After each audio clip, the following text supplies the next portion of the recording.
en la casa de Dios. Bien lo dice la alabanza que acabamos de escuchar. Bienvenidos sean todos ustedes. ¿Cómo están? Bendecidos, contentos, felices, ¿verdad? Si es una vez más que estamos aquí, nos reunimos para escuchar su palabra. Nos ponemos todos, sí, ya estamos de pie todos, para dar la bienvenida a nuestro Señor. Bendito Padre Celestial, una vez más te damos gracias. Gracias por permitirnos estar en este lugar. Bendice a todos los que estamos aquí, Señor. Bendice también a los que vienen en camino y también bendice a los que nos ven a través de este medio, Señor. Gracias por todas las bendiciones que nos da, Señor. Dale esa fortaleza a todos los enfermos, dale que están sufriendo, dale alivio, Señor. Y alivio también a los que ven a través de este medio, Señor. Saludos a todas las familias que se encuentran en nuestros países, desde aquí, de este lugar. En el nombre de Cristo Jesús. Amén. Habla su Biblia en el Salmo 78. Hoy vamos a leer el Salmo 78, del 1 al 20.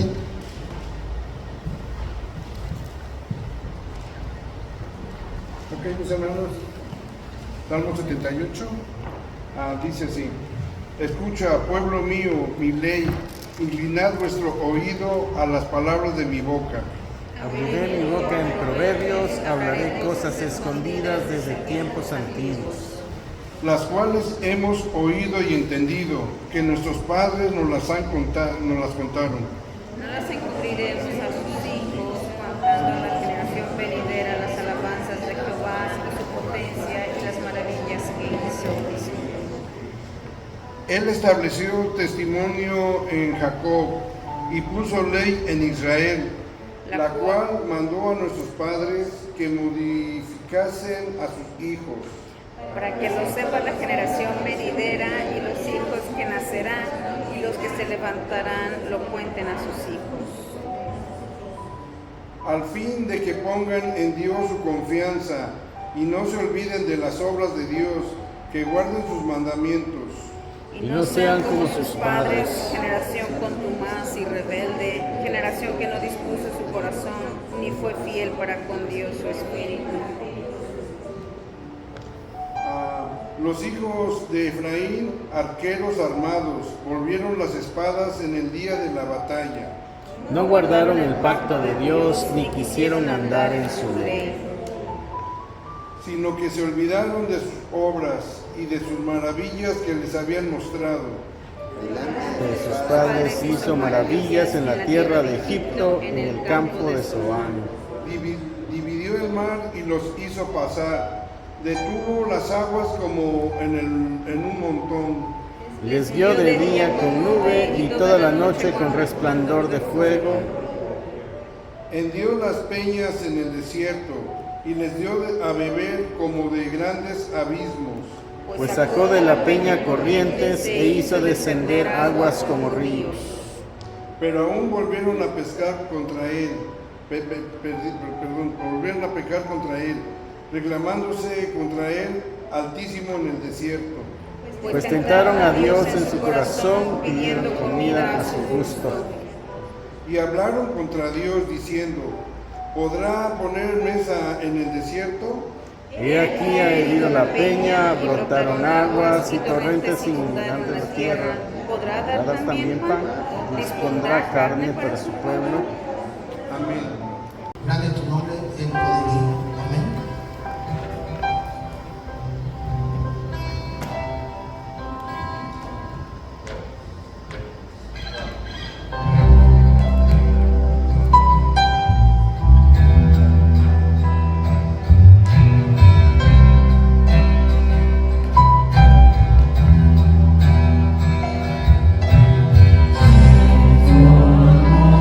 Las olas a la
Señor, y por siempre te alabaré.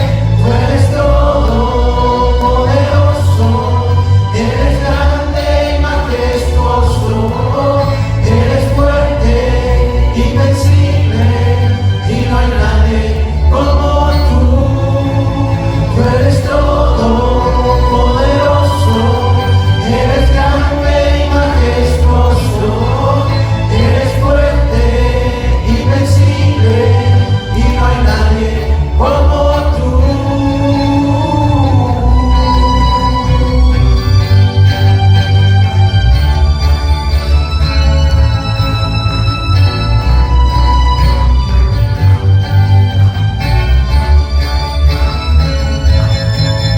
Tú eres todopoderoso, eres grande y majestuoso, eres fuerte, invencible, y no hay nadie como tú.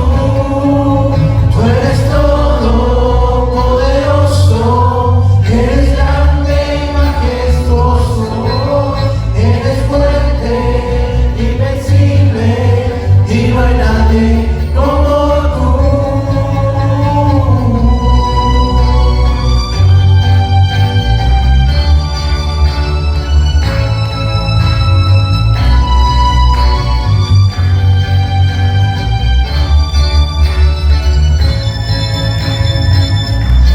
Solo tú eres poderoso, Señor.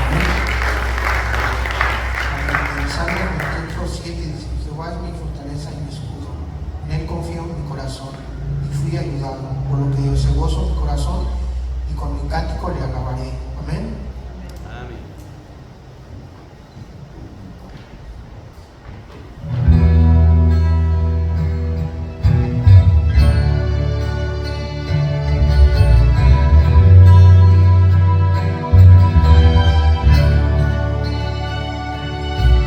Me has tomado en tus brazos y me has dado salvación.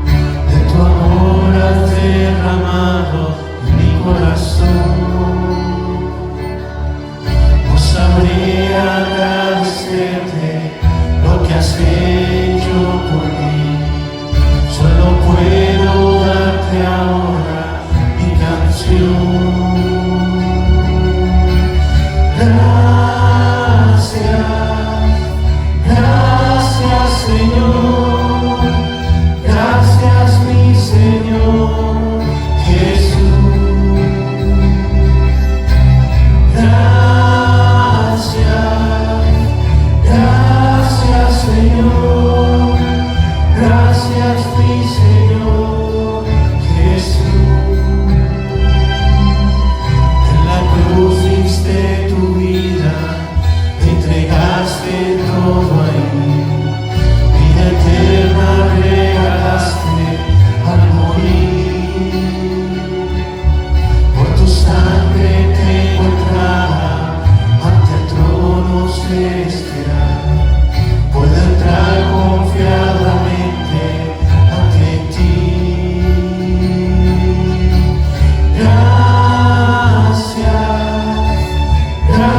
Gracias Señor, gracias mi Señor Jesús.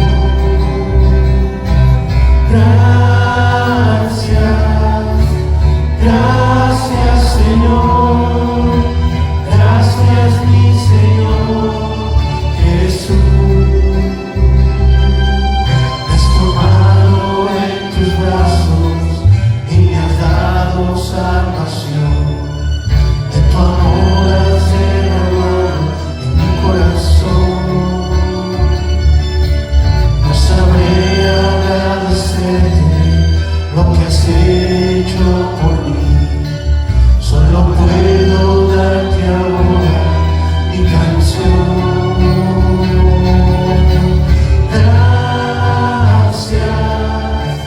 Gracias Señor, gracias mi Señor Jesús.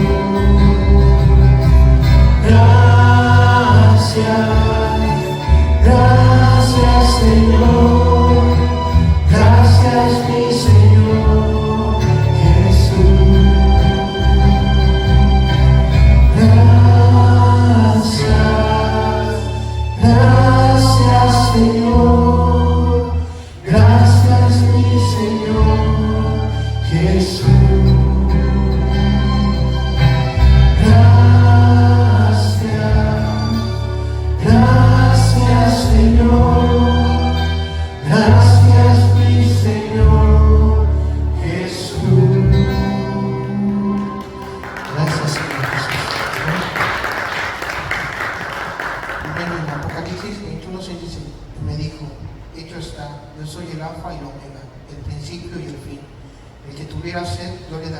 gratuitamente de la fuente del agua de la vida. Amén.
Amantísimo Padre, te damos gracias por el día de hoy, gracias por la oportunidad de congregarnos. Señor, tenemos la libertad que no muchos tienen.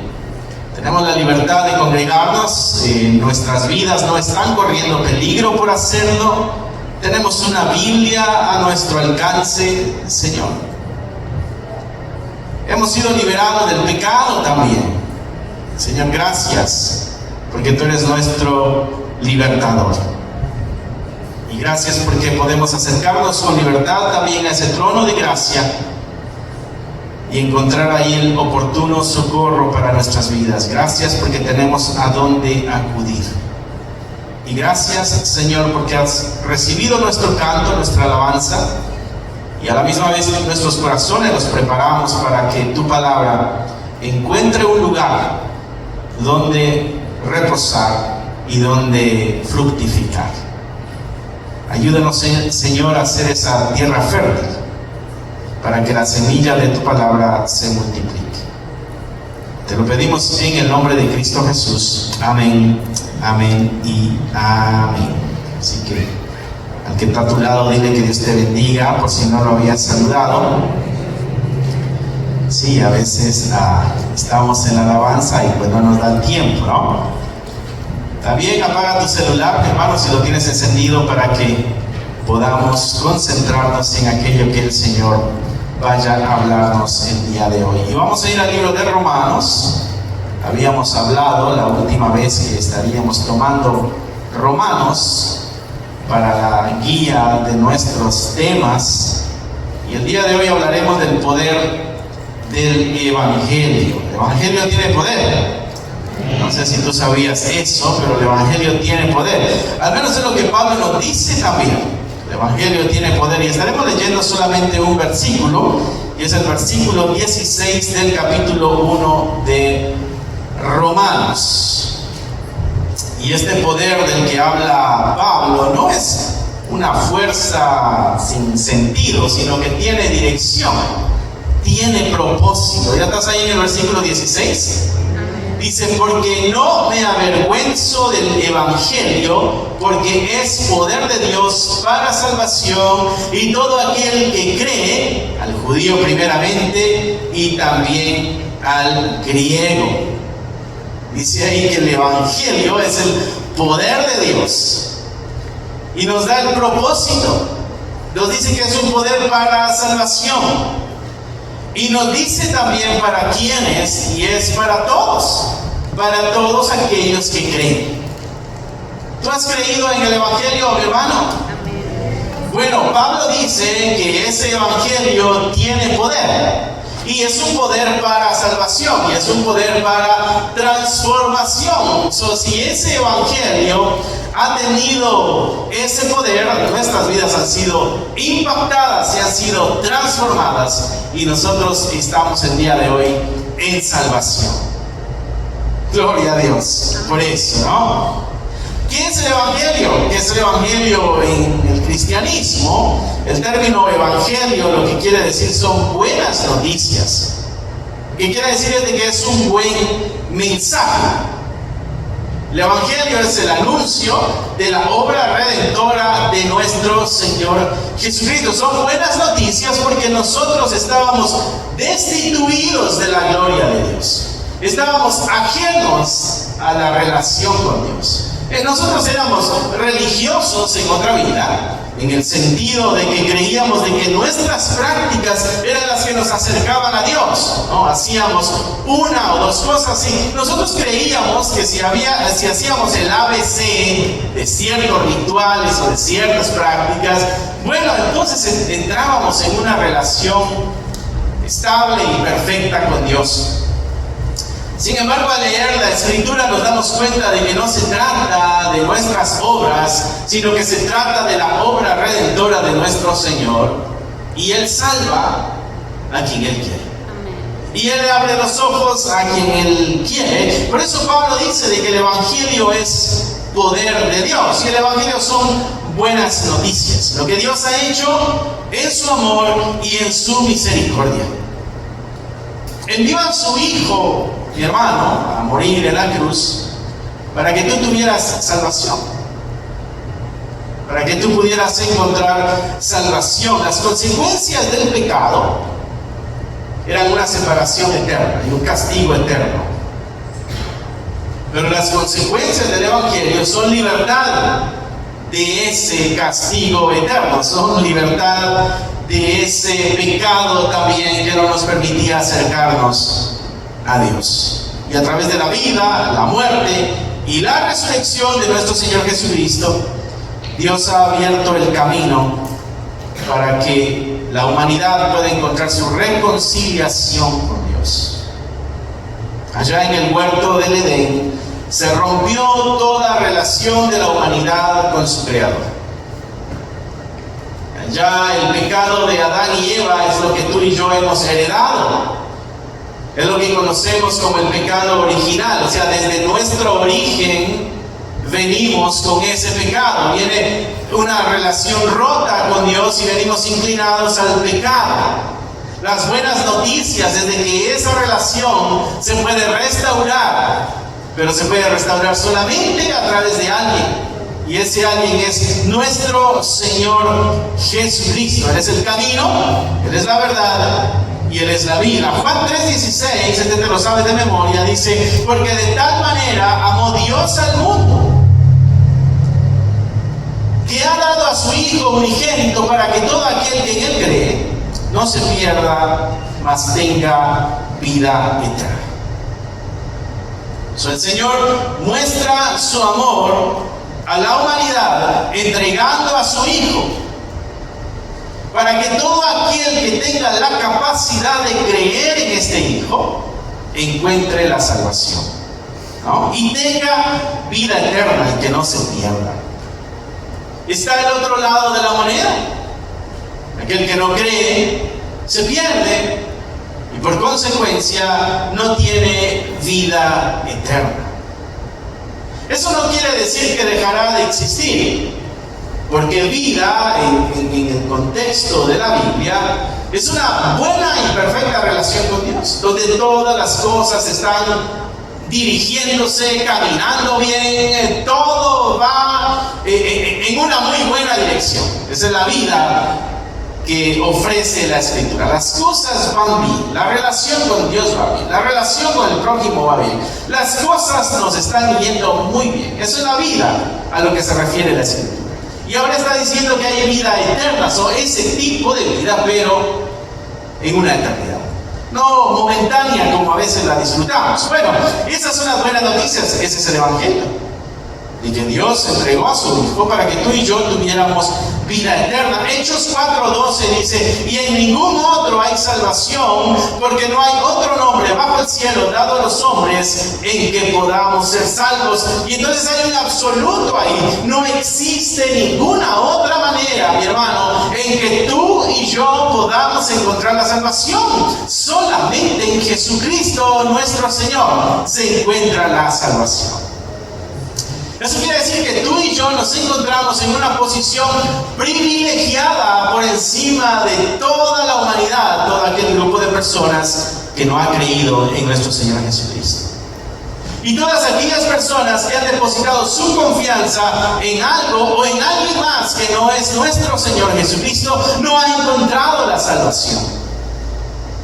Ahí lo dice claramente Hechos 4:2, ¿no? En ningún otro hay salvación, porque no hay otro nombre bajo el cielo dado a los hombres en que nosotros podamos ser salvos. No existe otro camino, mi hermano. No existe otra manera. No existe otra técnica. No existe otra forma. Solamente es una, y ese es Cristo, nuestro Salvador. Eso a nosotros nos va garantizando poco a poco nuestra salvación y nuestra seguridad. Y acá mismo en este libro de Romanos, capítulo 10, versículo 9, dice: si confesares con tu boca que Jesús es el Señor y creyeres en tu corazón que Dios le levantó de los muertos, entonces, dice Pablo, serás salvo. En Cristo se encuentra depositada la salvación. Pero Pablo dice que a través de las buenas noticias es de que ese poder se activa para obtener la salvación, porque decía él que el Evangelio era poder de Dios. Ese es el Evangelio, este es el anuncio de salvación. Hebreos 7:25 dice: por lo cual puede también salvar, hablando de Jesucristo, perpetuamente a los que por Él se allegan a Dios. O sea, a través de Él nosotros nos allegamos a Dios y entonces podemos ser salvos perpetuamente, no momentáneamente, mi hermano. La salvación no es algo que se pierde. O eres salvo o no eres salvo. O eres salvo o creías que eras salvo. Ese es el gran dilema. Dice acá que Él tiene poder para salvar perpetuamente, o sea, para siempre, a los que se allegan a Dios por Él, viviendo siempre para interceder por ellos. También está la promesa de que este Cristo, este Señor resucitado, está en una constante intercesión por aquellos que ha salvado. de los que me diste, decía Jesucristo en su oración, ninguno se me ha perdido. Y Jesucristo afirmaba también que de la mano del Padre nada ni nadie nos puede arrebatar. Hay seguridad, mis hermanos, en la salvación, pero la salvación es el resultado del poder de este mensaje que es el Evangelio. El Evangelio es poder de Dios. Y Pablo decía, porque no me avergüenzo del Evangelio. ¿Pudiera alguien avergonzarse de esta verdad? ¿Pudiera alguien avergonzarse de que es salvo? De que va a pasar una eternidad en el cielo. ¿A alguien le causaría vergüenza quizá decir, no, yo no me voy al infierno, yo me voy al cielo?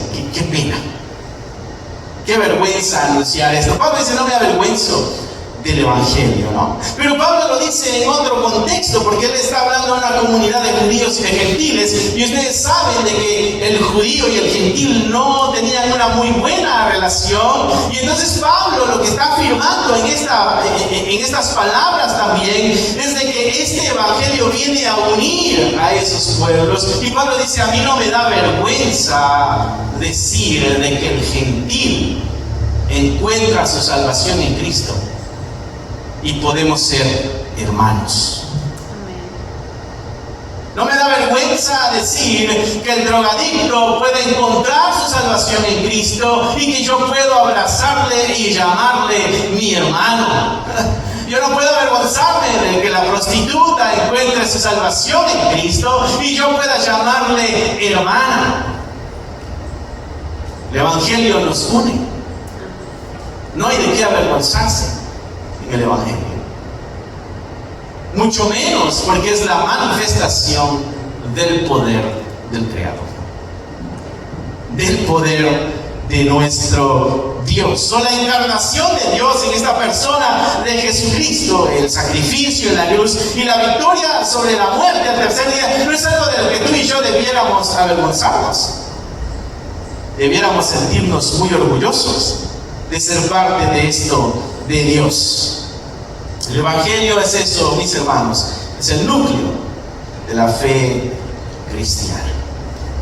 Pero Pablo no solamente decía que ese Evangelio era el poder de Dios, sino que decía cuál era el propósito de ese Evangelio. Y él decía que el propósito del Evangelio era para salvación. ¿Cuál es el propósito del Evangelio? Bueno, el Evangelio es ese medio por el cual Dios ofrece la salvación a la humanidad. ¿Cómo te enteraste tú de que podías encontrar en Cristo la salvación? A través del mensaje del Evangelio. Cuando te explicaron de que este Cristo en la cruz se había llevado tus pecados. Al tú entender y conocer esa verdad, te abriste a la posibilidad de la salvación. Y cuando creíste, la luz de la salvación te brilló y te abrazó. El Evangelio es importante, mis hermanos. Y Pablo dice esto en el versículo 16 y versículo 17, porque esos dos versículos serán el gran tema de todo el libro de Romanos. Por eso es importante ponerle atención a estos dos pequeños versículos. El gran tema de Romanos es el Evangelio y la salvación por fe, la justificación a través de la fe. Y Pablo desarrollará esos temas en todos los capítulos que estaremos enfrentando en el camino. Pero es importante entender que al inicio el Evangelio simplemente no solamente es una historia, no es un cuento, es el poder de Dios. No solamente una promesa futura, sino que es una realidad para cada uno de nosotros como creyentes, que inicia en el momento de que hemos creído al Señor. Cada vez que el Evangelio se anuncia, mi hermano, el poder de Dios está en acción. Cada vez que tú le hablas este Evangelio a alguien, el poder de Dios está en acción. Eso es lo que Pablo está diciendo. No me avergüenzo del Evangelio porque es poder de Dios para salvación. ¿Sabes cuánto hemos menospreciado nosotros esto? ¿Sabes qué tan poca importancia le hemos dado muchas veces al anuncio del Evangelio? Y Pablo dice, no, es el centro del pensamiento.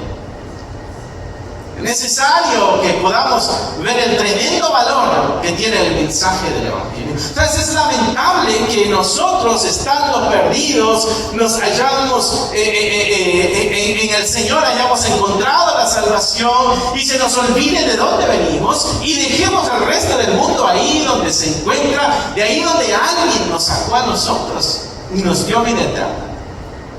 Muchas veces es porque el Evangelio como que no es tan importante, pero Pablo dice, no, este es el poder de Dios para la salvación. ¿Eres tú salvo, mi hermano? Es la gran pregunta también que nace en esto que Pablo nos está diciendo. El diccionario teológico, cuando habla de salvación, dice que es la eliminación de peligros que amenazan la vida y la consecuente creación de condiciones favorables con los beneficios resultantes. No solo es la eliminación de un peligro futuro, o sea, es un peligro que viene y no solamente se quita eso, sino que en el camino también hay beneficios. Eso es la salvación. Eso quiere decir de que el Evangelio elimina el peligro venidero al que nos enfrentaríamos si no hubiéramos creído el Evangelio. Y no solamente eso, sino que en el camino de nuestra vida ya salvos hay innumerables bendiciones de Dios. Mi hermano, el Evangelio, Pablo por alguna razón dijo que no se avergonzaba de él, ¿no? Eso de una forma muy general, para hablar de la obra de Dios a favor del ser humano. Nosotros usamos varios términos. Usamos términos como la justificación, como la santificación y como la glorificación. Pero todo eso encaja en un paquete de salvación.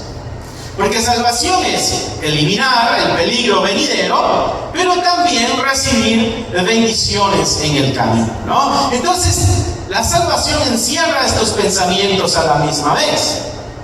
Hablando de nuestro pasado, la salvación habla de la justificación. Es donde a través de Cristo una persona es declarada justa por Dios. Tu vida pasada, mi hermano, tú eres una persona justa, recta, perfecta, que no se le podía señalar falta alguna. No, todos estábamos descalificados. Pero en Cristo, a través del anuncio del Evangelio, tú y yo somos justificados, somos anunciados justos delante de Dios. ¿Alguna vez has estado en la corte con un crimen y fuiste anunciado inocente? No, tú no fuiste.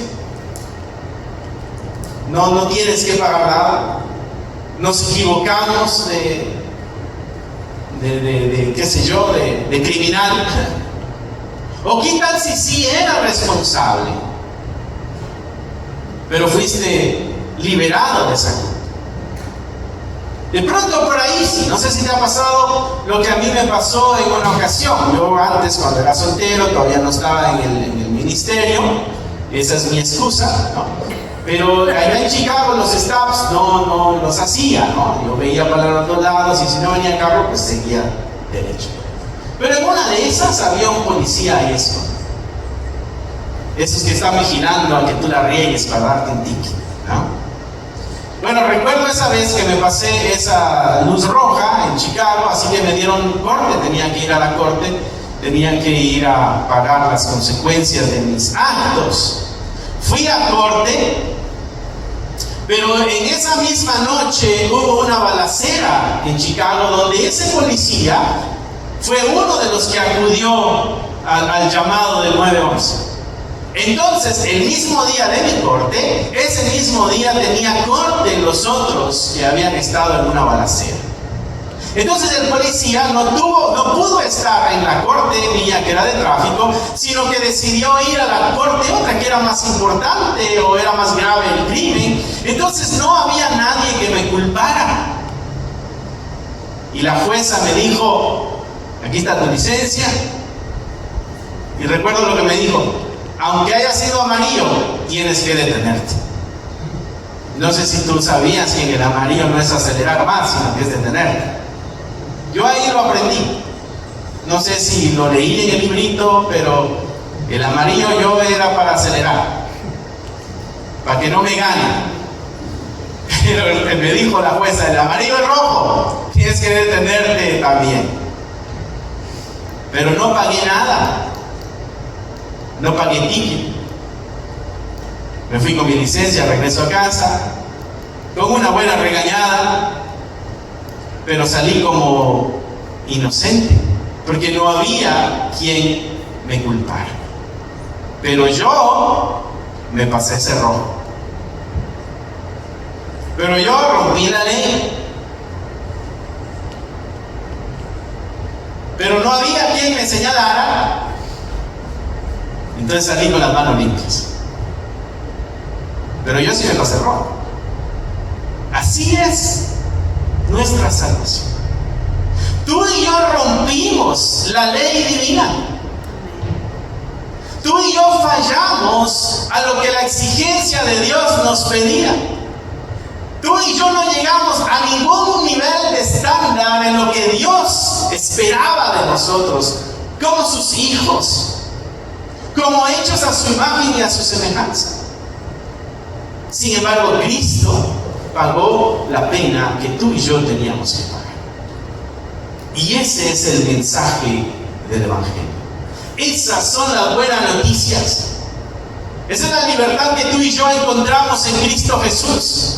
De que siendo culpables, el Señor nos ha dicho: está bien, ya alguien pagó lo que tú tenías que pagar.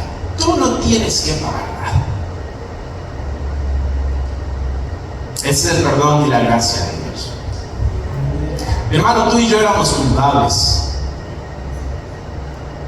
pero la gracia de Dios nos alcanzó y ya no tenemos ninguna deuda. Él se lo llevó todo en la cruz. Y entonces ahora nos toca a nosotros caminar con esa realidad. El Evangelio tiene poder. Pero también nos toca dar esa parte, el perdón, como en algún momento tú y yo lo recibimos.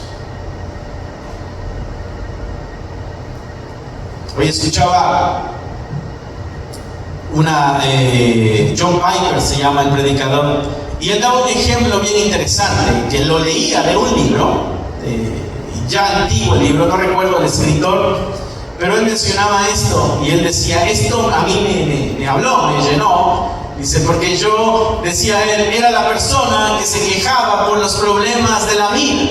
Ay, Dios mío, ¿por qué me pasa esto? ¿Por qué estoy sufriendo? ¿Por qué me está sucediendo esto? ¿No? Y entonces él decía, y leía este ejemplo, dice: esta persona recibió una herencia, y es una herencia millonaria, y él decía, y está allá en Nueva York, a donde tiene que ir a recogerla, y allá se encuentra toda la enorme herencia que siempre ha soñado esta persona. Se la dejaron a él, y va para allá. El problema es de que en el camino se le rompió el carro y ahora tiene que caminar para allá. Pero él va a ir a recibir una enorme herencia allá. Él va a ir a recibir lo que siempre ha soñado allá. Solo que tiene que ir a pie.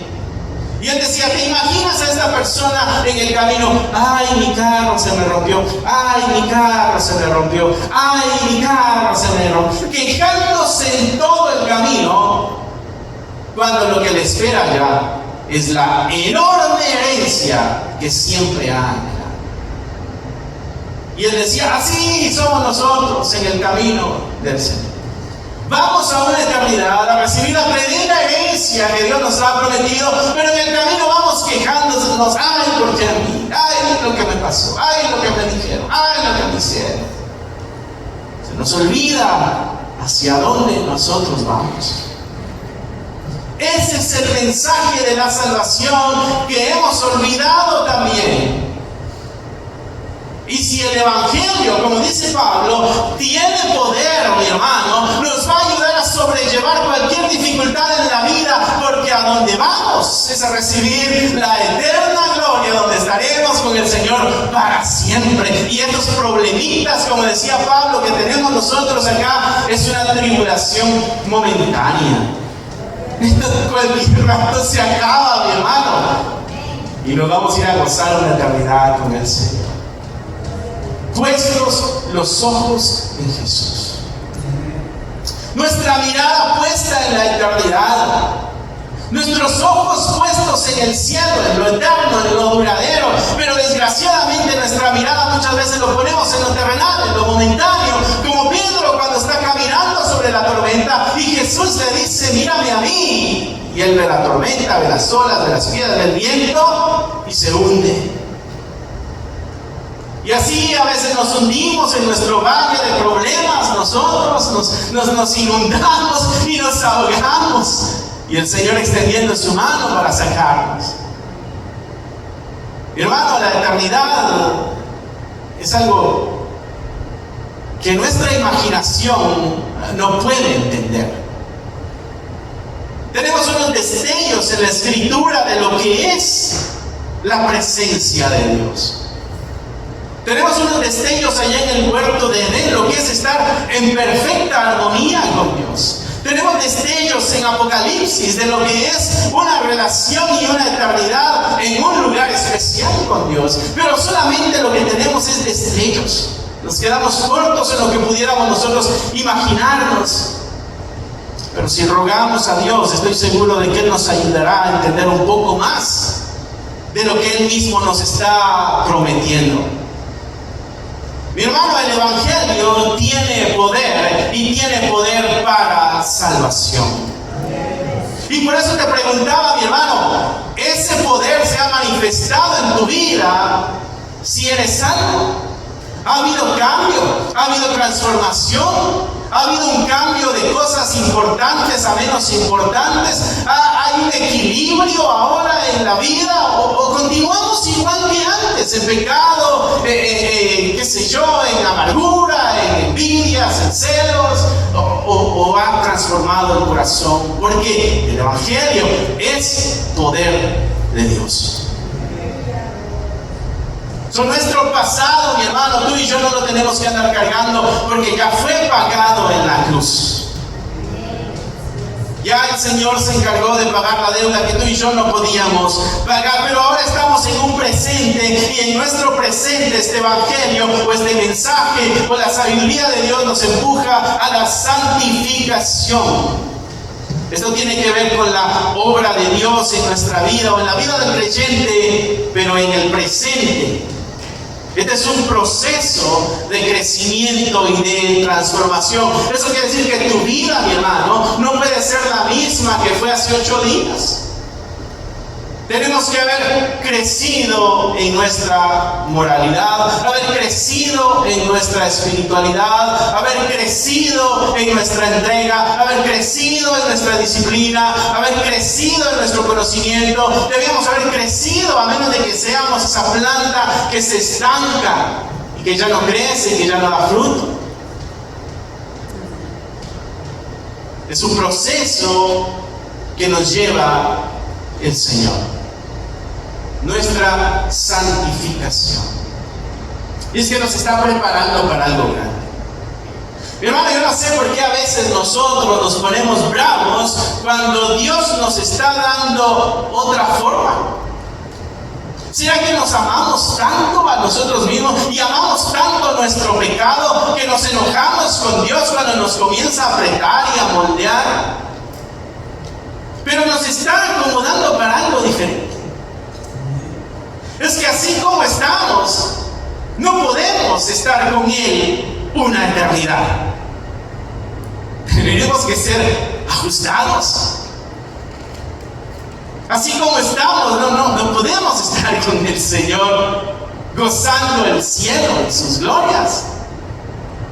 Necesitamos ir ajustándonos. Por eso vamos siendo moldeados. Esa es la santificación. Nos vamos apartando más y más y más y más para nuestro Dios. Así como yo estoy, mi hermano, así yo no puedo estar en el cielo. O rompo algo, echo a perder algo. Me peleo con algo, con alguien, qué sé yo. Tiro una piedra a un ángel, se anda volando, qué sé yo. Hay maldad en mí. Hay pecado en mí. Hay búsqueda de mi bienestar. Yo soy más importante que el prójimo. Yo me amo tanto que si ustedes no me aman, yo me enojo con ustedes. Porque ustedes tienen que amarme. Ese es mi ego. Ese es mi egocentrismo. Eso quiere decir que el centro soy yo y nadie más. Como aquella canción que decía, ay, qué bonito soy, cuánto me quiero. Así no podemos disfrutar la eternidad. Por eso necesitamos ser moldeados, limpiados, reformados, arreglados, y ahí es donde entra el proceso de santificación, porque la promesa es un futuro que la Escritura le llama nuestra glorificación. Vamos para allá. Finalmente, la salvación tiene ese aspecto futuro. La salvación tiene el aspecto presente con nuestro perdón, y salvación tiene santificación, nuestro asunto pasado con la justificación, y el aspecto futuro con la glorificación. Nosotros esperamos ser completamente liberados de nuestro pecado y los efectos del pecado y el sufrimiento que conlleva el vivir en pecado, porque el pecado, mi hermano, te ofrece un momento de paz o de disfrutar o de placer, pero te trae un sufrimiento mucho más duradero. El pecado es engañoso, así que ¿cuál es el propósito del Evangelio que Pablo dice aquí? Es dar salvación, justificación, santificación y glorificación. La finalidad de la salvación es de que estemos con el Señor para siempre. Es salir de la condenación eterna, del juicio que viene, para el cual tú y yo no fuimos creados. Pablo dice a los tesalonicenses, porque ustedes fueron hechos para salvación a través de Cristo Jesús. No fueron hechos para la ira de Dios. Gloria al Señor. ¿Y para quiénes es el Evangelio? ¿Para quiénes será el Evangelio? Bueno, ahí mismo lo dice Pablo en el versículo 16. Para todo aquel que cree. ¿Crees tú? El mensaje es para ti. ¿No crees tú? El mensaje no era para ti. ¿Cuál es la evidencia de que el mensaje era para ti? De que creíste. Por eso tú y yo tenemos que dar el Evangelio a todo el mundo. No sabemos quién será salvo, pero sí podemos sembrar la buena semilla Ya el Señor se encargará de que esa semilla crezca y dé fruto. Ya el Espíritu Santo se encargará de convencer ese corazón y que ese corazón crea, se arrepienta y obtenga esa salvación prometida. Pero ¿para quiénes? Es para todo aquel que cree. Eso tiene un aspecto universal. Esto no tiene nada que ver con la raza, esto no tiene que ver con el estatus económico, eso no tiene nada que ver con tu estatus social, eso no tiene nada que ver con nada de eso. Esto es para todo mundo. O sea que tú y yo debemos anunciar este evangelio a todos. Es para todo aquel que cree. Eso quiere decir que el evangelio no tiene barreras. No hay tal cosa de que a ese no le anuncio porque ese tiene un corazón duro. No, el Espíritu Santo es el que se encarga de convencernos. Mi hermano, tu corazón no era un corazón blando. Tu corazón era un corazón duro, rebelde. Te había rebelado contra tu Creador. Tú, con tus días contados, con tus debilidades y enfermedades, rebelándote ante el Creador Todopoderoso. No sé si lo habías visto así, pero en su misericordia ablandó nuestro corazón. Nos quitó el corazón de piedra y nos dio uno de carne, y nos ayudó a creer, porque Él mismo da la fe para creer. Es Él el que da la fe para creer. Todo se lo debemos al Señor. No hay nada de lo que tú y yo podamos gloriarnos. Bueno, ¿para quién es el evangelio? Bueno, es para todo aquel que cree. Es ofrecido a todos, pero debe tener una respuesta de fe. Y esa respuesta de fe es motivada por el mismo Dios. Así que, mi hermano, no es suficiente escuchar el evangelio. Es necesario creer y recibirlo con fe. Es necesario creer ese evangelio y es necesario recibirlo con fe. Ese llamado de fe también es un llamado universal. Mateo 28, 19 al 20 dice: por tanto, ir y hacer discípulos a todas las naciones. Esto es para todo mundo, ¿no? Bautizándolos en el nombre del Padre y del Hijo y del Espíritu Santo, enseñándoles que guarden todas las cosas que os he mandado. Eso es hacer discípulos, anunciar el evangelio. Cristo murió por nuestros pecados. Él llevó la culpa que tú y yo debíamos cargar, y Él pagó el precio que tú y yo debíamos pagar. Y ese es el inicio. Ahí entra la salvación, pero ahora viene el proceso de santificación. Esa fue la justificación, ahora es la santificación. Y Jesucristo dijo que nosotros teníamos que ayudarles a que fueran santos, porque dijo: enséñenles a obedecer todas las cosas que yo les he enseñado.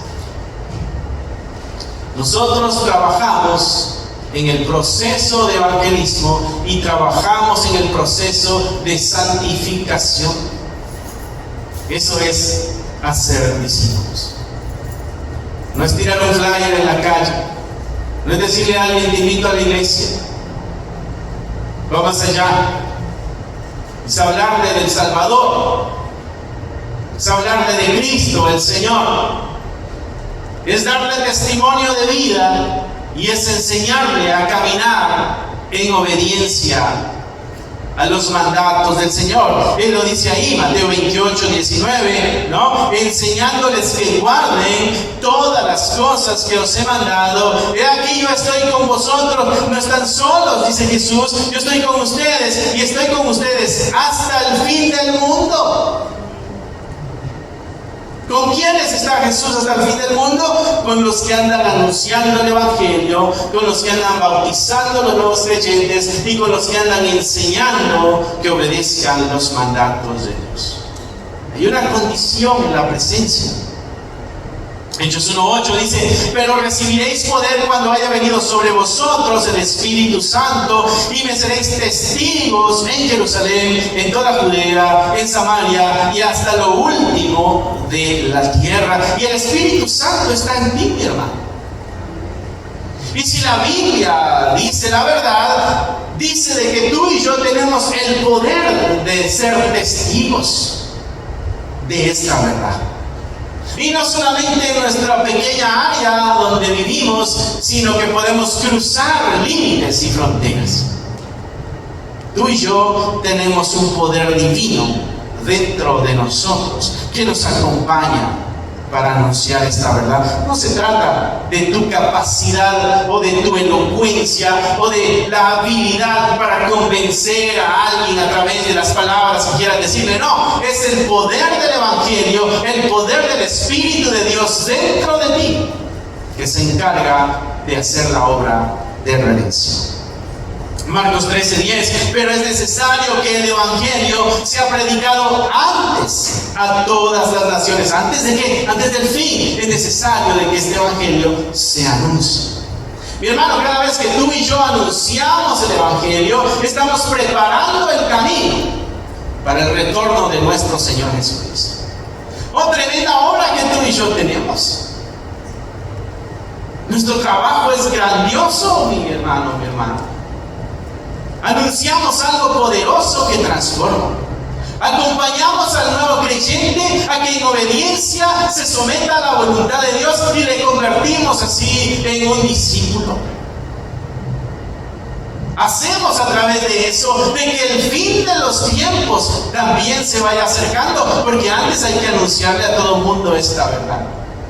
Y a la misma vez nos vamos santificando, nos vamos preparando al tremendo retorno de nuestro Señor, al que le esperaremos con los brazos abiertos, al que Pablo le dijo a los tesalonicenses que seríamos arrebatados y nos encontraríamos con él en las nubes. Y para aquellos que tenían miedo por sus muertos, Pablo les dijo, pero los muertos resucitarán primero y todos encontraremos al Señor en las nubes. Mi hermano, ese es tu estado de hoy, tu cristianismo, es tu fe.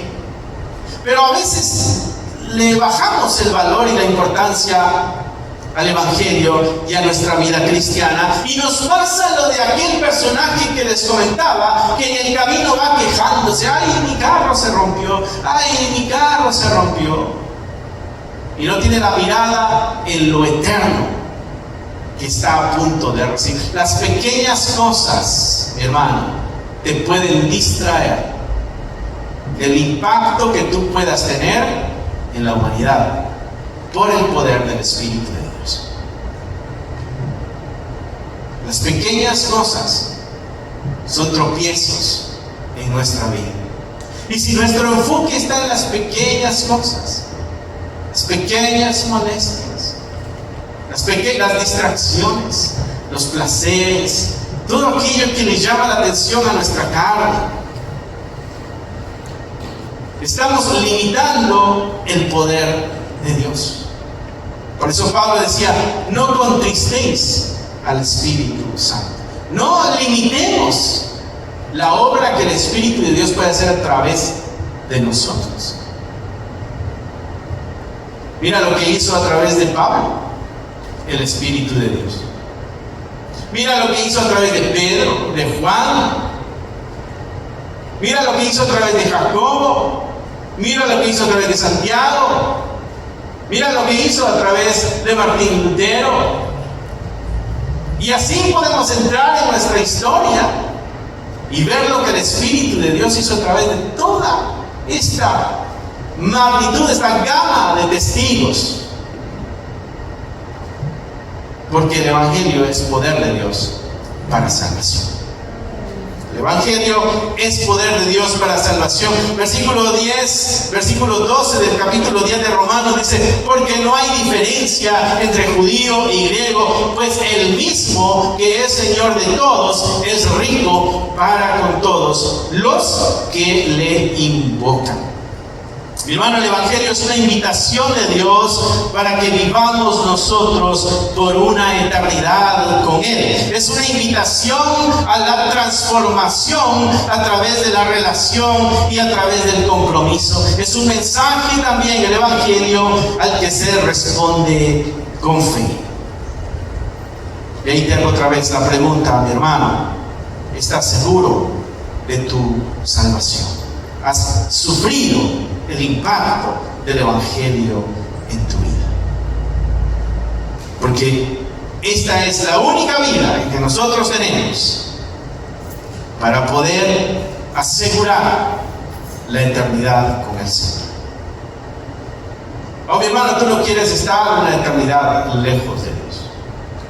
Eso quiere decir que no se va a acabar. Eternidad quiere decir que va a ser para siempre.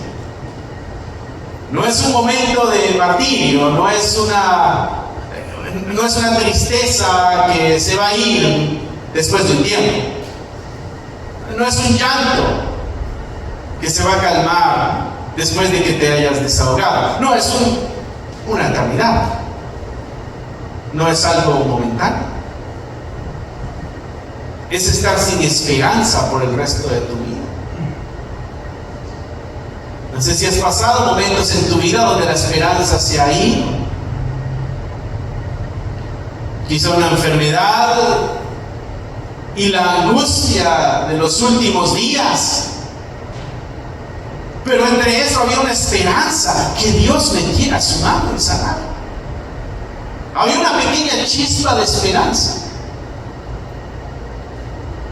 Quizá la economía estaba muy mal, pero había una esperanza de que quizá encontrásemos otro trabajo. Y esas pequeñas chispas de esperanza nos mantenían. Pero imagínate una vida sin esperanza. Esa es la lejanía de Dios por una eternidad, sin esperanza. Algo muy triste, que pudiéramos nosotros encontrar solución a eso en esta vida. No desperdiciemos nuestra vida, porque el Evangelio realmente tiene poder para salvación. ¿Te gustaría obtener alguno de estos devocionales, libros de estudio o libros para colorear? Encontrarás un enlace en la descripción del video que te llevará a la página de Amazon para adquirirlos. Si aún no te has inscrito en el canal, te animo a que lo hagas para no perderte ninguno de los videos que estamos subiendo. Gracias por esperar hasta aquí. Que nuestro Señor te bendiga y nos vemos pronto.